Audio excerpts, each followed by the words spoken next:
Stay back, child. Death follows me like a shadow. I don't need your pity.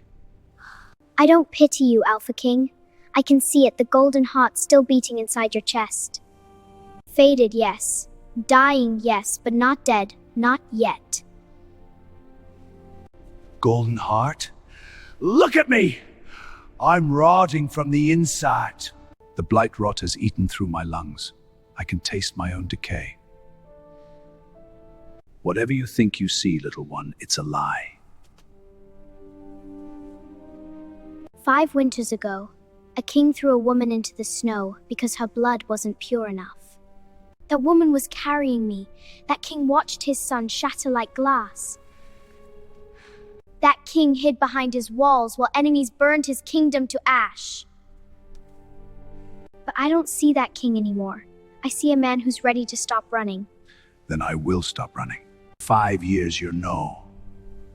No, this can't be. I'm exactly what you think I am. And I'm going to save you so you can help me find my father. Prologue. Hold up. You need to subscribe right now. Why? Because this 5-year-old is about to heal a dying king and flip his entire destiny. If you scroll past this without hitting that button, you're going to miss the most perfectly crafted redemption story of the year. Every detail matters. Every timeline clicks. Please subscribe now. The light didn't just warm Remy's chest. It invaded him like 1,000 burning needles, stitching his body back together from the inside out. He felt his shattered ribs snap into alignment, each one producing a wet crack that echoed through the empty cathedral. His lungs, collapsed and rotted for the entire year he'd been running, hiding, dying in exile, suddenly inflated. The pain was exquisite, the kind that makes you want to die and live at the same time. But then it was gone, and he could breathe. Not the rattling, blood-bubbled gasps he'd been surviving on since Ty Carrillo's shadow wolves had hunted him down and cursed him with the Blight-rot 12 months ago. Real breaths, deep, full, the kind he hadn't taken since the day he watched his kingdom burn from the hills outside the capital. The black veins that had been crawling up his neck, marking him as a dead man walking, were evaporating, turning to ash and flaking off his skin like old paint. Kinsley stumbled backward, her small chest heaving. The light died down to embers between her fingers. Sweat poured down her face despite the freezing air. For a 5-year-old, she looked ancient in that moment, like she'd just carried a mountain on her back. Who? Remy's voice was raw but strong. He hadn't heard his own voice sound strong in a year. Maud, who are you? Kinsley, she said simply, wiping her nose with the back of her hand. And you already know who I am. I can see it in your eyes. Remy's hands were shaking, not from weakness, those days were gone, but from the math adding up in his head like a death sentence. 5 years ago, he'd stood in the throne room with his son Jackson kneeling before him, begging, "Father, I love her. She's carrying my child, your grandchild." And Remy, in all his arrogance, all his obsession with bloodline purity, had looked at the servant girl, Miriam Blackwell, with her bright eyes and gentle hands, and said the words that would destroy everything. "She is not worthy of the barren name. Get her out of my sight." He'd had his guards throw her into a blizzard. 8 months pregnant. In the dead of winter, Jackson had screamed. At the sound still woke Remy up in nightmares. A howl so full of anguish it didn't sound human anymore. His son, the greatest warrior in the kingdom, had tried to run after her. Remy had him dragged to the dungeons. By the time Remy released him 3 days later, Jackson wasn't Jackson anymore. His son's eyes were empty, dead. He moved like a puppet with cut strings, wandering the castle halls, mumbling Miriam's name over and over until the words lost meaning. The royal physicians called it grief madness, said it was irreversible. For 4 years, Remy watched his son deteriorate. 4 years of Jackson living like a ghost in the castle, no longer capable of leading troops or even holding a coherent conversation. 4 years of the kingdom's greatest defender reduced to a drooling, mumbling shell. And Ty Carrillo had been watching. But the rival king had waited until Jackson was too far gone, until Remy's guilt had made him weak and distracted. Then Carrillo struck. His shadow wolf armies poured through the gates that Jackson used to defend. They burned the capital, slaughtered the royal guard, and when they found Remy in the throne room, they didn't kill him, they cursed him, the Blight-rot, a slow, agonizing death that would take a year to fully consume him. Remy had run, fled like a coward while his people were enslaved. He'd spent the last 12 months wandering the frozen wastes, armor rusting on his body, waiting for the plague to finish what Carrillo started. Until tonight, until a 5-year-old girl with glowing hands found him in the ruins. "You're her daughter," Remy whispered, the words ash in his mouth. "Miriam's daughter." Kinsley nodded, matter of fact. The trees told me. They said my mother loved a warrior with silver eyes. That's my father, isn't it? The broken warrior they whisper about? Jackson, Remy breathed. Your father's name is Jackson Russo. And yes, child, he's broken. Because of you, Kinsley said. Not accusing, just stating a fact. The words hit harder than any blade. Yes, Remy admitted, his voice cracking. Because of me. Kinsley tilted her head, studying him with those unsettling golden eyes. Eyes that saw through people, past their lies and armor straight down to the truth rotting inside. The trees also said, she continued slowly, that the Alpha King who threw my mother away is the only one who can help me find my father, that only he knows where the broken warrior is kept. She stepped closer. Oh, is that true? Remy looked down at this miracle child, this impossible, powerful, radiant little girl who should have frozen to death in her mother's womb 5 years ago, but somehow survived, who somehow found him in a frozen wasteland, who somehow knew exactly what she needed to say to cut him open and make him bleed truth.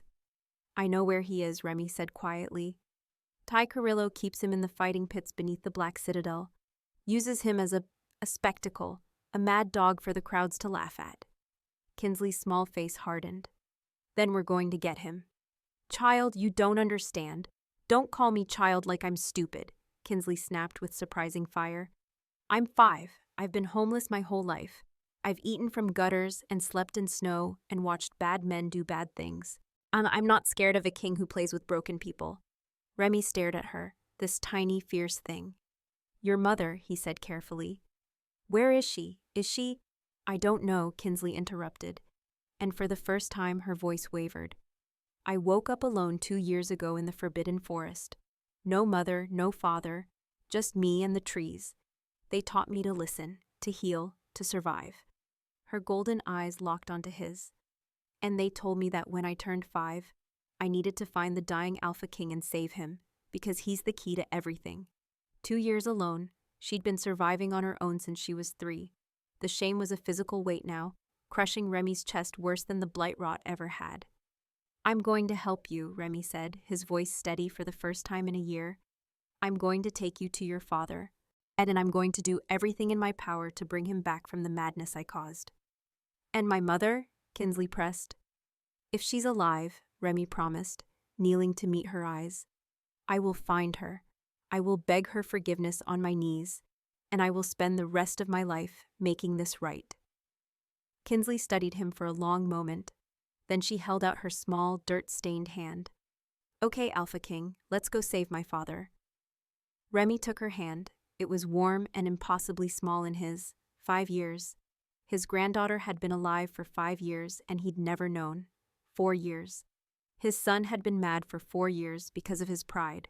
1 year. He'd been rotting in exile for 1 year, believing he deserved every moment of suffering. But maybe, there was still time to fix this. And as they walked out of the ruined cathedral into the howling blizzard, Remy made a silent promise. He would reclaim his kingdom. He would restore his son. He would find Miriam Blackwell and beg her forgiveness. And he would make sure this 5-year-old miracle never spent another night alone in the cold, even if it cost him everything. A dying king, a 5-year-old healer with magic that shouldn't exist, a warrior who's been enslaved and mocked for 4 years in fighting pits, and a kingdom that fell exactly 1 year ago. Every timeline is locked in. Every detail matters. And if you're not subscribed, you're going to miss the moment when this little girl walks into those fighting pits and faces the thing her grandfather created. Hit that subscribe button. Turn on all notifications. Because Chapter 1 is going to break your heart and put it back together. Don't say I didn't warn you. Chapter 1, The Outcast's Resurrection. The journey to the Black Citadel would take 3 weeks on foot. Remy knew because he'd marched armies across these frozen plains a dozen times in his old life. Back when he had horses, soldiers, a kingdom that actually existed. Now he had a 5-year-old and the clothes on his back. They'd been walking for 2 days, and Kinsley hadn't complained once.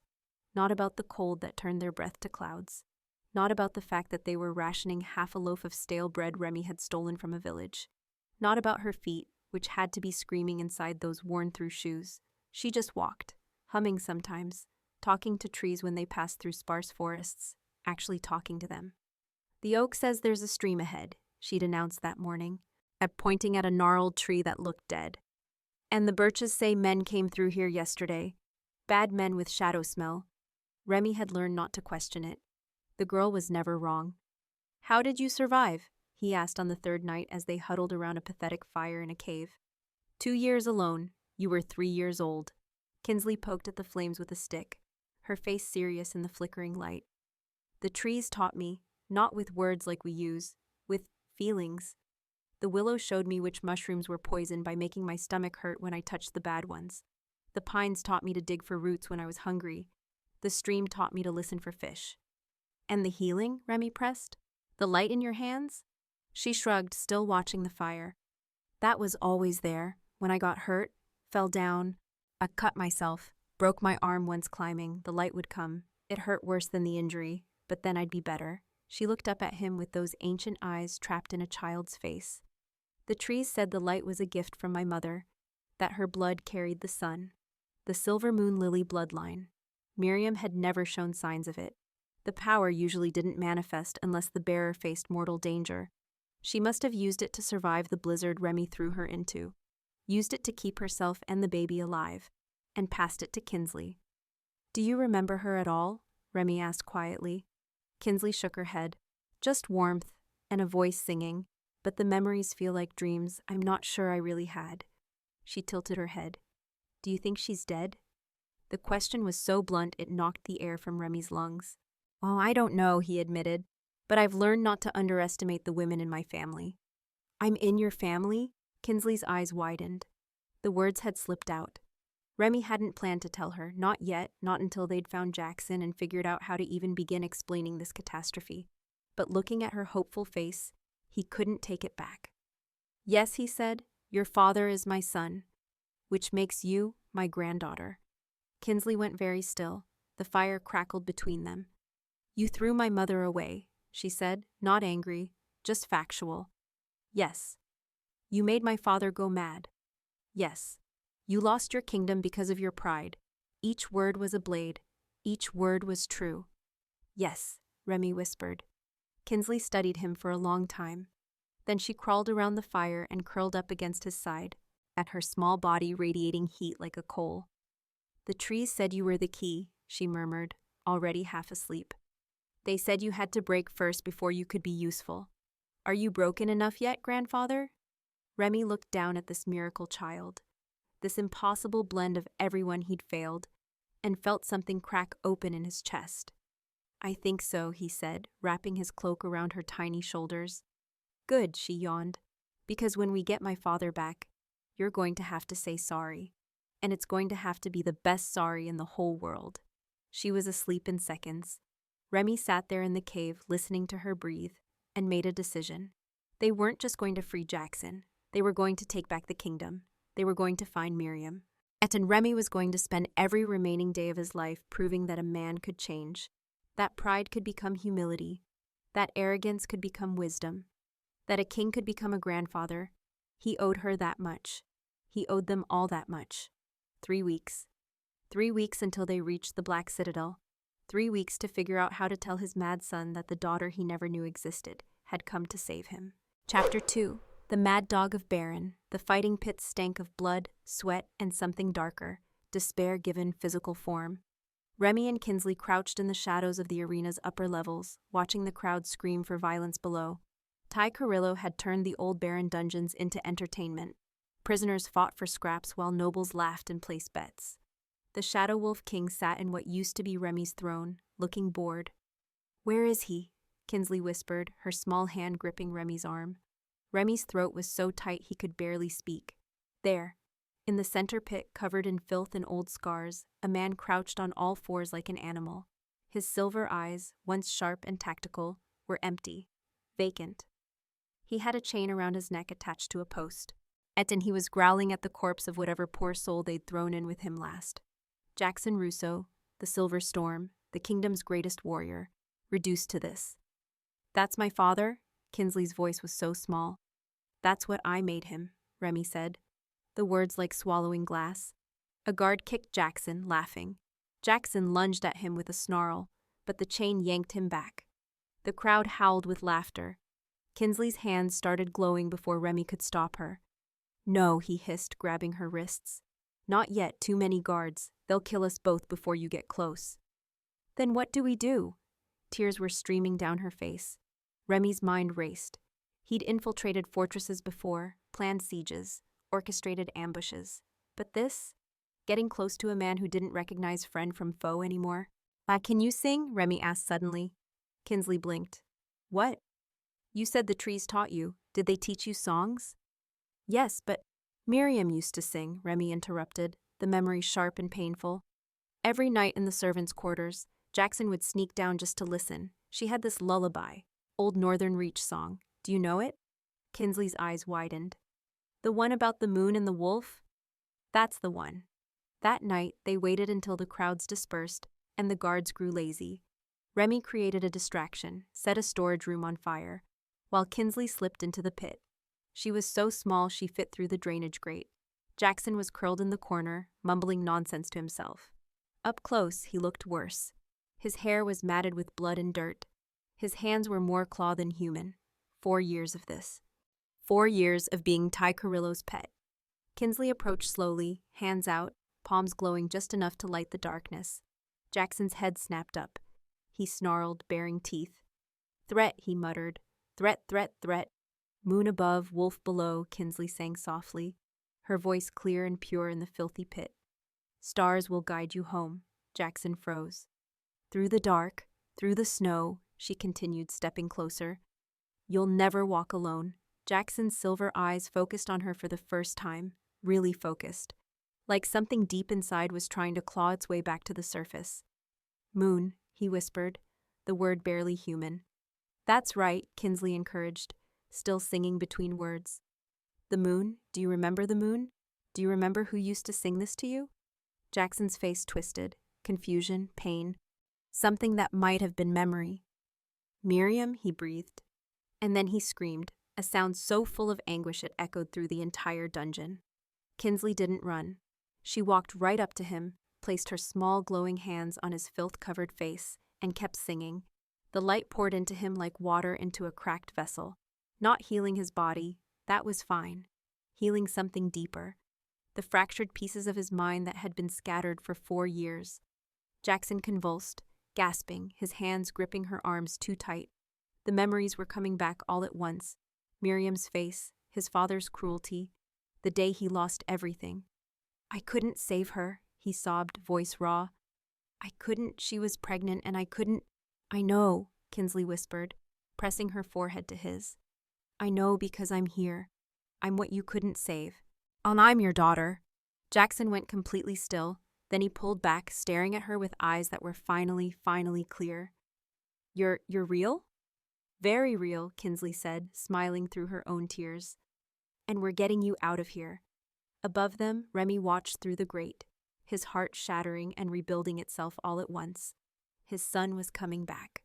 The miracle was working, and tomorrow they'd burn this entire citadel to the ground. Chapter 3.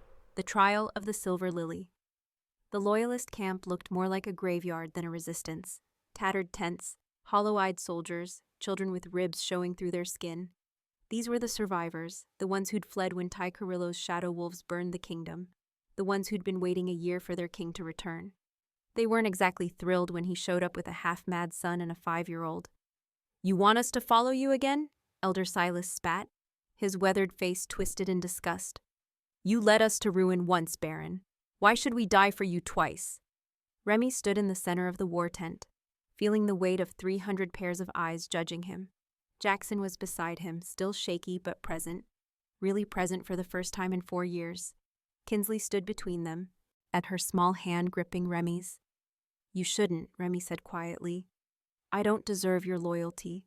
I don't deserve your swords.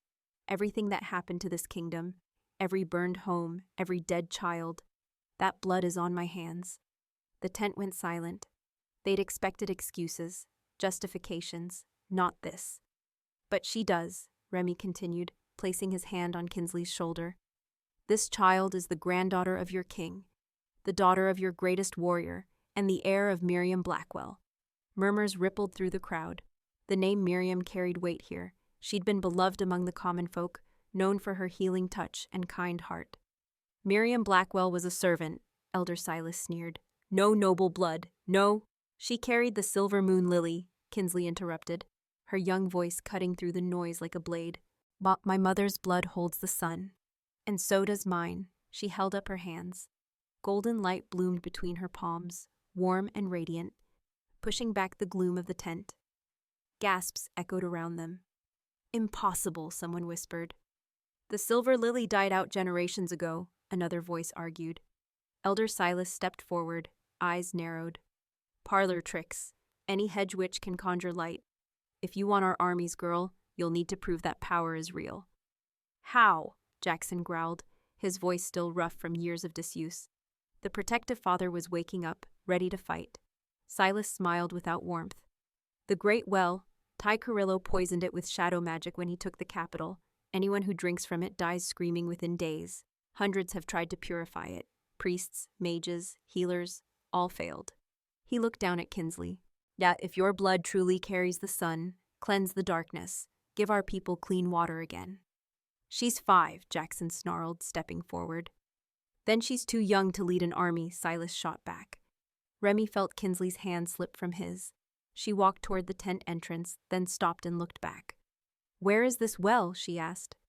Kinsley, no, Remy started. Where? She repeated louder. 2 miles north, Silas said, in the dead grove. Then let's go, Kinsley said simply. I'm tired of people doubting what I am.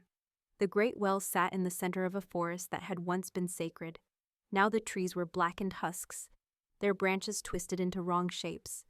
The earth around the well was cracked and gray, like all the life had been sucked out of it. The well itself was worse, and on the water, if you could call it that, was thick and black, bubbling with an oily sheen. It smelled like rot and copper and something else.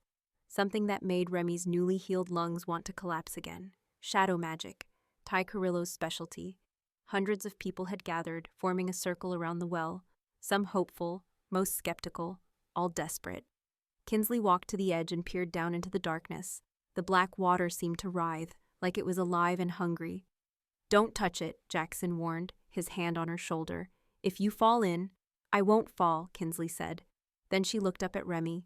Grandfather, I need you to trust me, even if it looks bad. What do you mean looks bad? Remy demanded. But Kinsley had already climbed onto the stone edge of the well. Kinsley, get down from there! Jackson lunged forward, but Remy caught his arm. Wait, Remy said, though his heart was hammering. She knows what she's doing. She's 5. Kinsley spread her arms wide and let herself fall backward into the poisoned water. The crowd screamed. Jackson roared and tried to dive in after her, but Remy and 3 soldiers held him back. She'll drown, she'll... The black water exploded with light. Not the gentle golden glow Kinsley usually produced. This was violent, blinding, a column of pure celestial fire that shot up from the well like a spear piercing the sky. The ground shook. The dead trees shrieked, actually shrieked, as the shadow magic was burned out of them. Remy shielded his eyes, feeling the heat wash over him. It didn't burn, it cleansed, like standing in sunlight after months of darkness. The light grew brighter, impossibly bright, even until Remy couldn't see anything but white. Then it died. Silence. Remy blinked away the spots in his vision and looked at the well. The water was crystal clear, so clear he could see the stone bottom 20 feet down. And floating on the surface, glowing like a star, was Kinsley. She was unconscious, but breathing. Her small chest rose and fell steadily. Jackson dove into the water, now pure and clean, and pulled her out, cradling her against his chest. She was soaked but unharmed, her skin radiating warmth. The crowd stood frozen, then Elder Silas dropped to his knees. The maid's child, he whispered. The prophecy was real. One by one the others knelt. 300 people bowing to a 5-year-old who'd just purged shadow magic with nothing but the light in her blood. Kinsley's eyes fluttered open, and she looked up at Jackson and smiled weakly. Did it work? She mumbled. Jackson laughed, actually laughed, and pressed his forehead to hers. You brilliant, terrifying little miracle. Yes, it worked. Remy knelt beside them, his hand on Kinsley's wet hair. She'd just done the impossible, proven herself to an army that had every reason to doubt. The maid's child, the crowd began chanting. The maid's child, the maid's child. Kinsley looked around at the kneeling masses, confused. Why are they calling me that? Because, Remy said softly, you just showed them that your mother's legacy didn't die in the snow. It grew into something stronger. Elder Silas approached, his weathered face solemn. You have our swords, princess, all of them. We march at your command. Kinsley sat up, still dripping. Then we march on the Black Citadel, that we take back our home, and we make Ty Carrillo pay for every person he hurt. The crowd roared approval. Jackson looked at Remy over Kinsley's head, his silver eyes clear and sharp for the first time in 4 years. Ready to be a king again, father? Remy looked at his son, restored, his granddaughter, radiant, his people, unified. No, Remy said, but I'm ready to be a soldier in her army. And for the first time in 5 years, he meant it. Chapter 4, The Shadow King's Fall. The march on the Black Citadel took 3 days. 300 loyalists against Ty Carrillo's garrison of 1,000 shadow wolves. The numbers were suicide. Remy didn't care. He'd planned battles with worse odds. They struck at dawn, when the shadow magic was weakest. Remy led the main force through the eastern gate while Jackson, finally the warrior he used to be, took a strike team through the old smuggler's tunnels. And Kinsley walked through the battlefield like death itself couldn't touch her. Remy watched from his position as she moved through the chaos, her small form wrapped in light so bright it hurt to look at directly. Whenever a loyalist soldier fell, arrow through the chest, sword through the gut, Kinsley would kneel beside them, press her glowing hands to the wound, and pull them back. Get up, she'd scream over the sound of clashing steel. I didn't heal you so you could lie down. And they would. They'd stand up, wound sealed, eyes wide with shock, and throw themselves back into the fight. The shadow wolves started to panic. You can't win a war when the enemy won't stay dead. Protect the girl, Ty Carrillo's voice boomed from the citadel walls. Kill the healer. 20 shadow wolves converged on Kinsley at once. Remy's heart stopped. He was too far away. Jackson was in the tunnels. There was no one. The wolves lunged. Kinsley threw her arms out and screamed. The light that erupted from her body wasn't healing energy. It was punishment. Pure celestial fire that disintegrated the shadow magic holding the wolves together. They didn't just die, they unmade, at their bodies turning to ash before they hit the ground. Kinsley collapsed to her knees, gasping, her small frame shaking, but she was alive. Remy fought his way to her, cutting through enemies with a savagery he hadn't felt since his youth. When he reached her, she looked up at him with exhausted golden eyes. I'm okay, she panted. Keep fighting. You need to rest. Grandfather, she pointed behind him. Remy spun just in time to see Jackson's strike team burst from the citadel gates, the inner defenses breached. His son was covered in blood, none of it his, moving like the silver storm of legend. Push forward, Remy roared. The throne room is ours. The loyalists surged. The shadow wolves, seeing their inner sanctum compromised and their soldiers literally being resurrected by a 5-year-old, began to break ranks. Remy grabbed Kinsley and ran for the citadel. Jackson met them at the entrance, his sword dripping. He's in the throne room, Jackson growled, alone, waiting. They climbed the stairs together, king, warrior, and miracle child. The same stairs Remy had walked 5 years ago when he'd condemned Miriam, the same halls where Jackson had begged for mercy. The throne room doors were open. Ty Carrillo sat on Remy's throne, draped in shadows that writhed like living things. He was younger than Remy, handsome in a cruel way, and completely unafraid. The dead king returns, Carrillo said, smiling. With his mad dog and a child, how pathetic. Get off my throne, Remy said quietly. Carrillo laughed. Your throne? You abandoned it. You ran like a coward while I took what you were too weak to hold. You're right, Remy said. Ed and Carrillo's smile faltered. I was weak. I was arrogant. I broke my family with my pride and lost my kingdom because I valued blood over love. He stepped forward. But that man is dead, and the man standing here is going to watch you burn. Carrillo's hands filled with shadow fire. Brave words from a corpse. He threw the dark magic at them. A wave of corruption that should have killed all 3 instantly. Kinsley stepped in front. The shadows hit her light and shattered like glass against stone. She walked forward, each step making the throne room brighter, forcing Carrillo's darkness back until he was pressed against the wall, his power useless against hers. "You poisoned our water, Kinta," Kinsley said, her voice echoing with something older than her 5 years. "You enslaved our people. You tortured my father for 4 years." "You're just a child," Carrillo hissed, but fear cracked his voice. "I'm the maid's child," Kinsley corrected. "I'm the son you tried to drown in shadow, and I'm done being gentle." She placed her hands on his chest. Carrillo screamed as the light poured into him, burning out every trace of shadow magic he'd consumed. His body convulsed, the darkness literally bleeding out of him until he was just a man, powerless and broken. Kinsley stepped back. "He's yours, father." Jackson walked forward, sword raised. Carrillo looked up at him with terrified eyes. "Please." Jackson's blade took his head in one clean stroke. Silence filled the throne room. Then from outside a roar. The Loyalists had won. Remy looked at the throne, his throne, and felt nothing but exhaustion. Jackson stood beside him, breathing hard. 5 years of rage finally spent. "What now?" Jackson asked. Kinsley walked to the throne and climbed into it, her small body dwarfed by the massive seat. She looked at them both seriously.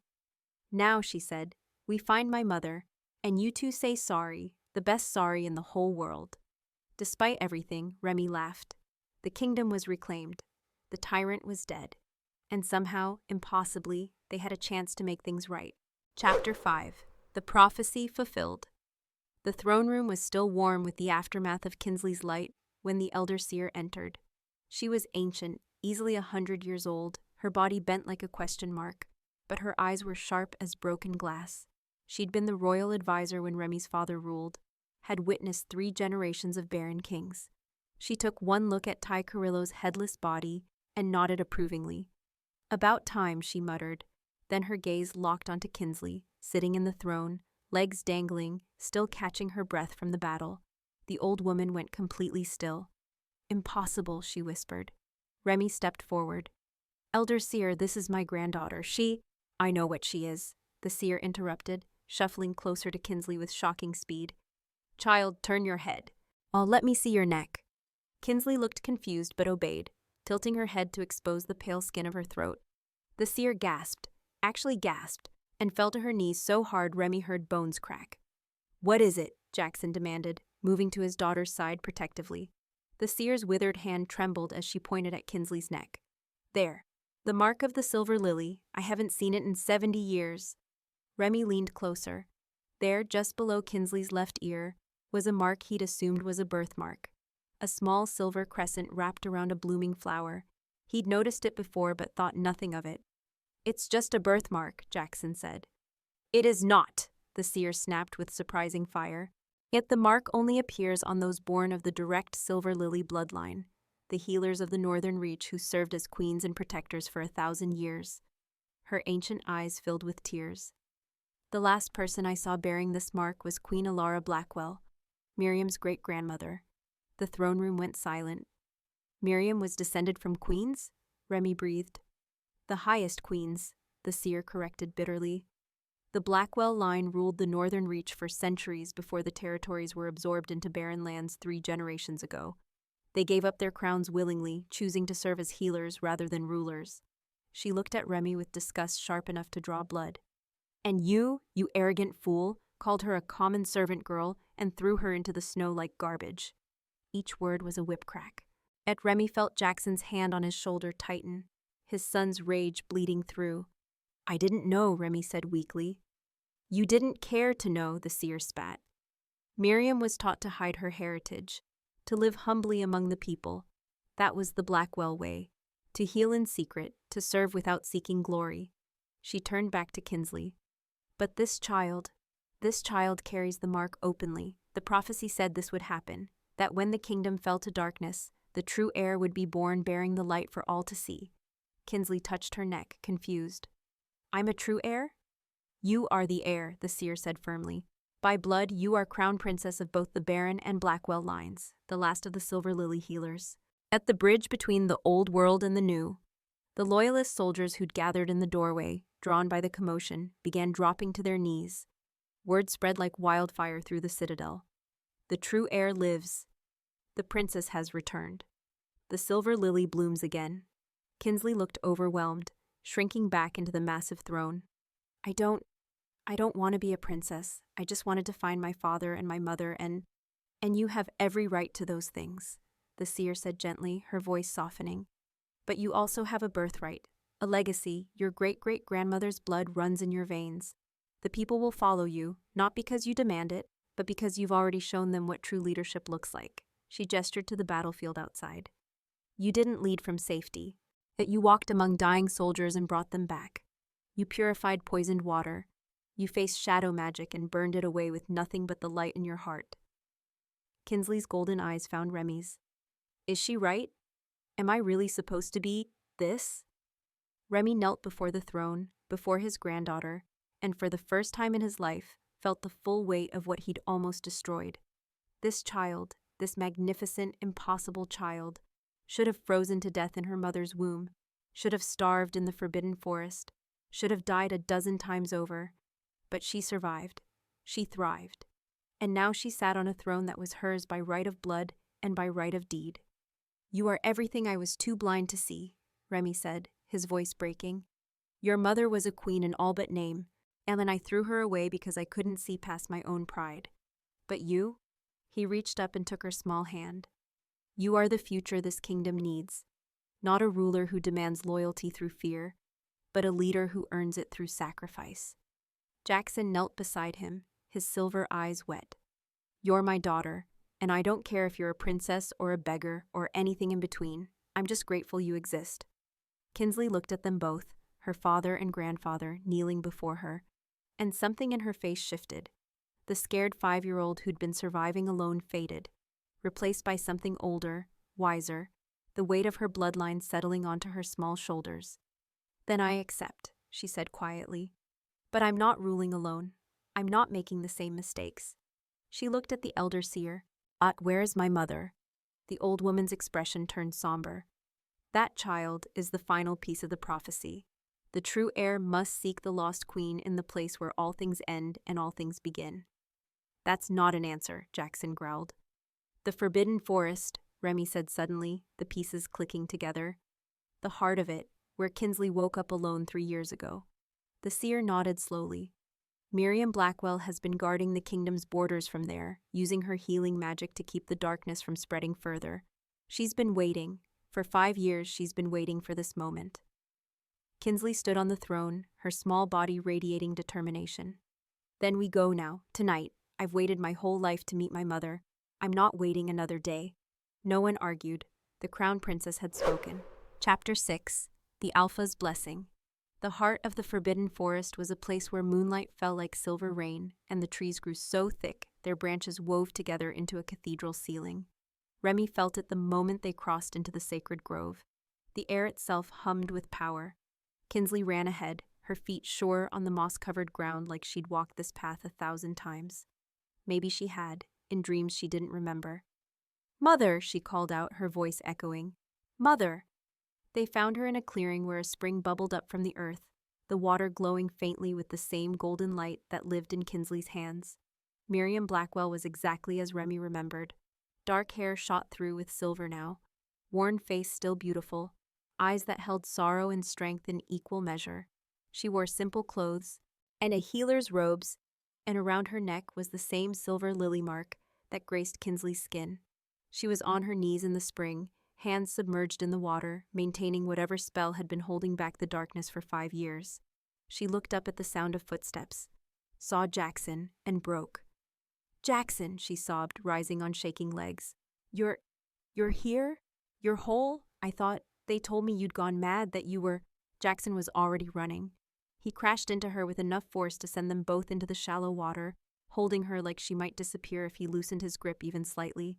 "I was mad," he choked out, burying his face in her hair. "For 4 years I was lost, but she brought me back. Our daughter brought me back." Miriam pulled away just enough to look at him, confusion crossing her face. A what?" "Mother," Kinsley said softly. Miriam's head whipped around. She saw the 5-year-old standing at the edge of the spring, glowing like a captured star, bearing the mark of the silver lily on her neck. The sound Miriam made wasn't human. It was every mother who'd ever lost a child. Every prayer screamed into darkness. Every impossible hope realized all at once. She stumbled out of Jackson's arms and fell to her knees in front of Kinsley, hands hovering but not touching, like she was afraid the child might be a dream. "I felt you die," Miriam whispered. "In the blizzard, after they threw me out, I felt your heartbeat stop. I used everything I had, every drop of power in my blood, to bring you back. I gave you the light, and then I collapsed. When I woke up, you were gone. I searched for months. I thought the wolves had taken you, that you'd frozen, that I'd failed you completely." "The trees kept me safe," Kinsley said, and then she stepped forward into her mother's arms. "They taught me to survive until I was strong enough to find you." Miriam clutched her daughter and wailed, 5 years of grief pouring out in a sound that made the forest itself seem to weep. Jackson wrapped around them both, the family that had been shattered finally, impossibly, whole. Remy stood apart, watching. He had no place in this moment. He was the one who'd caused all of it. Then Kinsley looked up, still wrapped in her parents' arms. "Grandfather," she said, "you promised. The best sorry in the whole world." Miriam's head snapped up. Her eyes found Remy's. The love he'd seen in Jackson's embrace vanished, replaced with something cold and sharp. "You," she said, standing. "You did this. But you took my daughter, you broke Jackson, you—" "I know," Remy interrupted, and dropped to his knees in the spring. The water soaked through his clothes, freezing and purifying all at once. "I know what I did. I called you unworthy. I threw you into the snow while you carried my grandchild. I destroyed my son because I valued bloodline over love. I lost my kingdom, my family, my honor, all because of my pride." Tears were streaming down his face now, and he didn't care who saw. "I can't undo it," he continued. "I can't give you back the 5 years you lost with your daughter. I can't erase Jackson's suffering, but I can give you this." He pulled the crown from his head, the same crown his father had given him, that his father's father had worn before that. "I'm stepping down. The throne belongs to you and Jackson." Then the Blackwell and Barron lines united, the way they should have been from the start. He held the crown out to Miriam with shaking hands. "I don't want your crown," Miriam said coldly. "I know," Remy said. "You never wanted power. You wanted love. You wanted family. You wanted to heal people. So I'm asking, begging, not as a king, but as a broken old man who finally understands what matters." His voice cracked. "Forgive me, not for my sake, for hers." He looked at Kinsley, who was watching with ancient eyes. Miriam followed his gaze, saw her daughter, her miracle, standing strong and radiant despite everything the world had tried to take from her. "She's got your stubbornness," Miriam finally said to Jackson. "And your heart," Jackson replied softly. Miriam looked back at Remy. "I will never forget what you did. I will never fully forgive it. But," she glanced at Kinsley again, "she needs a grandfather who can teach her from his mistakes, who can show her what pride costs and why mercy matters." She took the crown from his hands. "Jackson and I will rule," she said firmly, "but you will stay. You will serve. And you will spend every day proving that a man can change." She placed the crown on Jackson's head. "That's my mercy." Remy bowed his head. "I'll spend my life earning it." Kinsley walked to Remy and took his hand. "The trees told me something else. They said kingdoms built on pride fall to the wind, but kingdoms built on mercy stand forever," Remy finished, the prophecy finally making sense. Above them, the forest ceiling opened. Moonlight poured down like a blessing. The spring water glowed brighter. And for the first time in 5 years, the barren kingdom felt whole.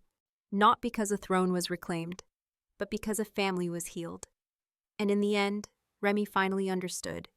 That was the unimaginable wealth Kinsley had brought. Not gold, not power, but love. The kind that survives blizzards, madness, exile, and pride. The kind that builds kingdoms that actually last. And that's how a dying king found redemption through a 5-year-old miracle. How a mad warrior became a father. How a banished queen became the ruler she was always meant to be. This story is done, but if you scrolled this far without subscribing, what are you even doing? Hit that button. Share this with someone who needs to remember that it's never too late to make things right. And drop a comment telling me which moment destroyed you the most, because I know one of them did. This is the kind of story that sticks with you. Don't let it disappear into the algorithm. Subscribe, Now, see you in the next one.